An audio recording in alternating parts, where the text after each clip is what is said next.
Okay, I'm gonna give you one hint about the movie that I'm reviewing right now. Yeah, you got it. Two guns. Very good. Thank you for guessing, said nobody. The reason that I decided to review this film first is because out of my very large movie collection, I have it alphabetized, but I have it numerically and then A to Z. So 1 to 9 and then A to Z.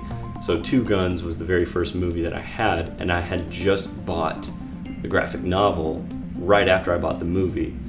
So I figured it would be kind of appropriate to read the novel first and then jump into the movie, which is what I did. You know, everyone says the book is always better, and you know, I don't know that I could say that this time. The graphic novel, of course, is amazing.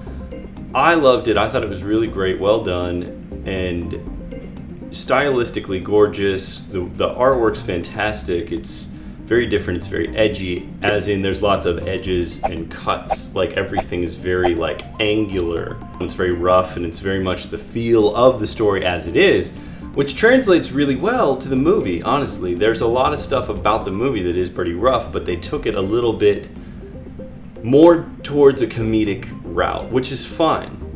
And I think that that was a good choice. I think that they made the right call by getting Mark Wahlberg and Denzel Washington.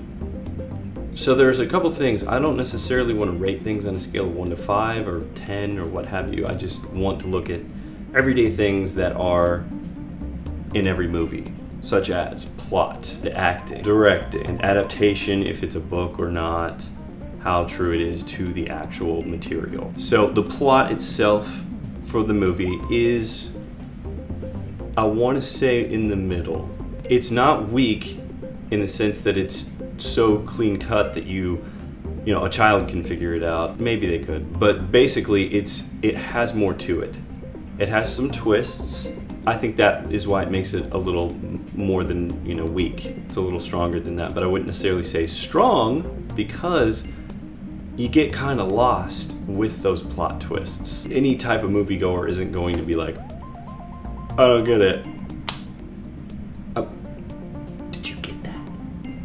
It's not like that. It's easy enough to figure out, but it's not so simple that you know everything that's gonna happen. Anyway, the most incredible thing about this movie, in my opinion, is even if the plot wasn't even any good at all, you could watch Denzel Washington and Mark Wahlberg riff with each other that whole movie by themselves, and you would watch it again and again. The chemistry is incredible. The way they understood their characters so well, they had no hiccups. They of course do still have an amazing supporting cast. You have Edward James Olmos. It's odd because a lot of the lines in the movie that he has, I feel like, aren't very good lines, but because he's so good, they are. If you watch the movie, you'll know what I mean. You'll just hear a line that he says and you're like, no one would think that.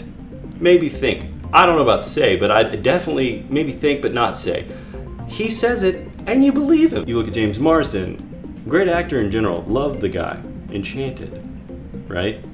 As the prince, amazing. In this movie, he plays a commander in the Navy, does a solid job. You believe him, you see him in the Navy, you know, you buy it. But he's clearly not a standout. Paula Patton is probably my least favorite. She's just kind of, you know, this sort of airy, breathy individual. You know, the character in the graphic novel I feel is a little stronger than her. Wouldn't say that she was the worst, but she was my least favorite out of everybody personally. You have Bill Paxton in it, who is incredible. He just owned it. He plays Earl, one of the CIA agents. He's never named, as far as I know, in the graphic novel, and they're all dressed, all of the CIA are in black suits and they're very official looking and everything. But Bill Paxton comes in as this sort of kind of cowboy rancher version of a CIA agent. A part that isn't a very big part necessarily in the graphic novel he makes stand out.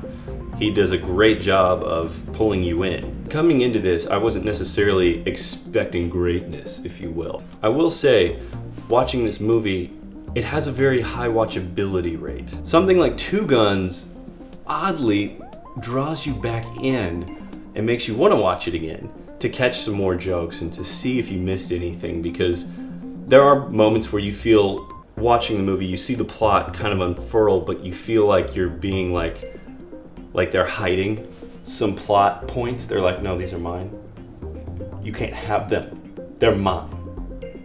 And when you can make me want to see something again, I'm impressed. If you had given the roles of Stig and Bobby to the initial people they thought it would be, Vince Vaughn and Owen Wilson, don't know that I would be as excited. Much as I love those guys, their chemistry would have strictly made it a comedy, which this is not. You get a huge chunk of drama and action and comedy. I want to say that this is a good movie. I would watch it again for sure.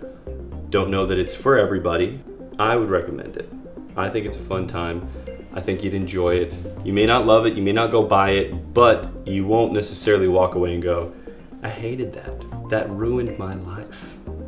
Anyway, I will continue to create more content. Please subscribe for more, and I'll see you next episode. Bye.